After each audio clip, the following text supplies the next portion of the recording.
What is poppin', y'all? Welcome back to another YouTube video, and today we're taking a look at The Rings of Power Season 1 on Amazon Prime. Amazon Prime is a fucking incredible subscription service. I absolutely adore Amazon Prime. Amazon Prime is, like, for the low price of $8.99, you can get a streaming service, music, books, free delivery and next day delivery on most products, and even some Amazon Prime exclusive deals. I'm not sponsored by them, although I'd love to be. Amazon, sponsor me for a video, that'd be lovely. But I do think it is really cool and that you should check it out for yourself. I'm just a fan of Amazon Prime. Now, moving on to The Rings of Power Season 1. Season 2 is coming out soon, so I decided to watch Season 1 and do a review on it before Season 2 came out. Now, there is 8 episodes, all up between an hour and an hour and 20 minutes each. So these are fucking long-ass episodes. They're following in the footsteps of The Lord of the Rings and The Hobbit movies by making their runtime absolutely fucking ridiculous. So, let's get into the story. There is 4 separate stories that are happening to these characters. I'm gonna go with the Hobbit one first because it doesn't really intertwine with anyone else's story. So we are introduced to these hobbits, and they are pretty excitable. They're half-foots, which is all half-foots are hobbits, but not all hobbits are half-foots. There we go. That's what I googled. That's what it told me. And they basically live in fear, and they like to migrate, and a wizard falls from the sky. They, secretly look after this wizard and trying to keep it hidden from the other half-foots. It is then revealed, and the half-foot's father breaks their foot, so they're being held back in the migration. They're not keeping up, they're being left behind, and the giant, the wizard guy decides to help them.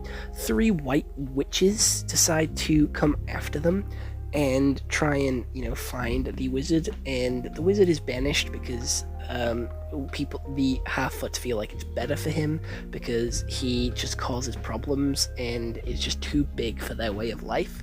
And then the witches show up, so they try and go and find him to warn him. They defeat the witches because the witches think that he's Sauron, but he's not. He's actually Gandalf, something I predicted from the start.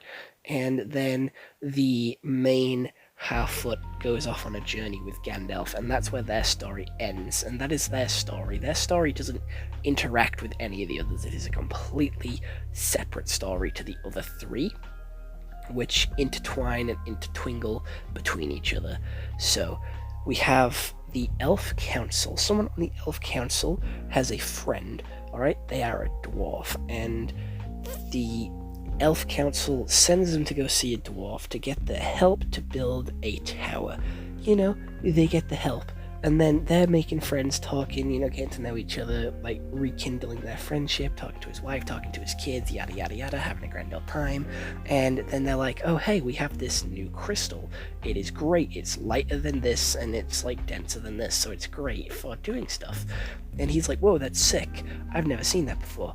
And then the elves are like, oh yeah, we need that shit. So he's like, oh, but it's his.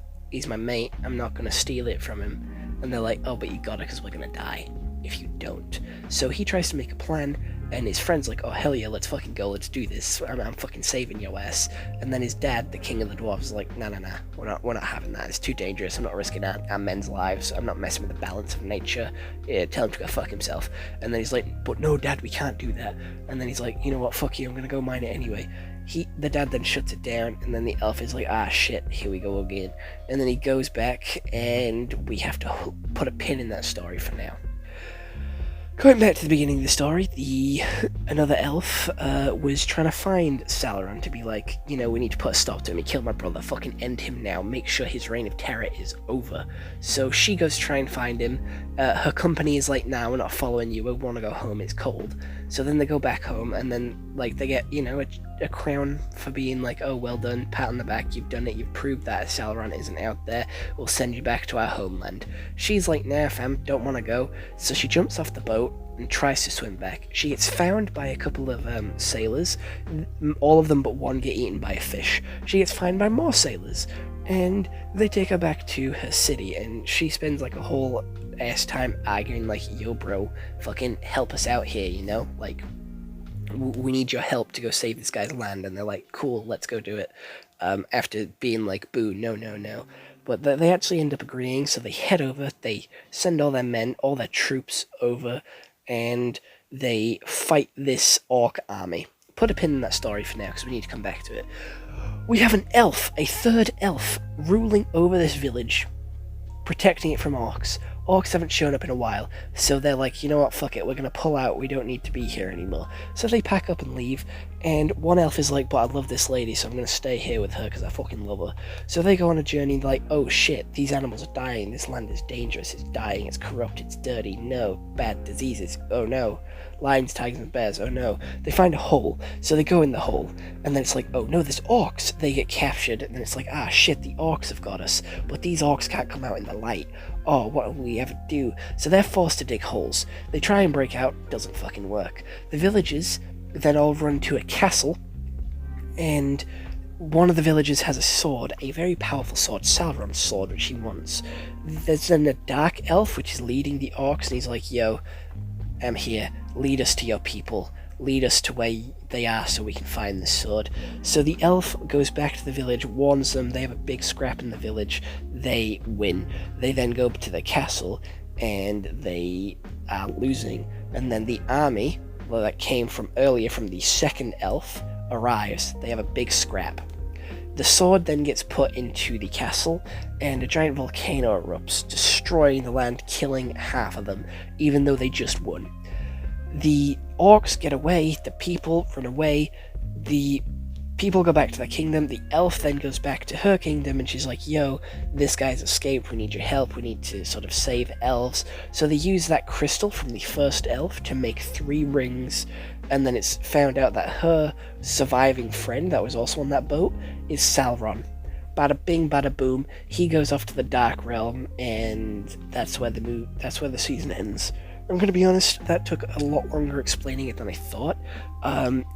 This is such a long series. It's an incredible series. Acting on fucking point. Set design on fucking point. The costumes on fucking point. It feels like The Lord of the Rings. It looks like The Lord of the Rings. It has the world building that is really good, the twists and turns that you don't expect. I did not expect Halbrand to be fucking Sauron. That was a fucking huge twist that I didn't expect.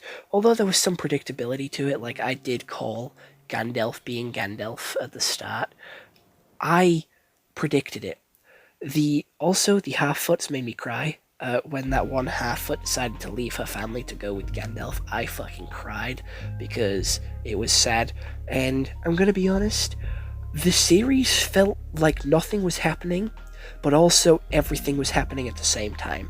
It felt so slow, and the pacing was so fucking weird, because some episodes we ignored one of the 4 plot lines, and some episodes we had all 4 of them intertwined. Some of the episodes we only had 2, so it did feel so disjointed, but it then also felt so smooth, because we had some interactions happening at the same time, which was building tension between both storylines to like maximize the amount of tension that you can get. And it does feel like it does suffer from the Stranger Things effect, where you are focusing like so hard on one of the stories that it's finally getting good, and then they swap to another story, and it's like, you motherfucker, that story was just getting good, I was building hype, I was getting into it, I was loving it, and then you swap. It's bollocks. Like, I just hope for season 2 that they fix that problem a little bit, have a little bit nicer pacing, have a little bit more work put into it. I did like how they all intertwined at the end, and they all sort of met together and sort of, you know, correlated with each other, so they're all happening at the same time. It's just the Half-Foot one felt so far away from the other 3 that I feel like this series didn't really need the Half-Foot one, and we could have focused on the elves a little bit more to get the story going, to get the story flowing, and feel a little bit more connected. I do still like it, and I am still going to watch season 2, so I am going to give it a solid 8 out of 10.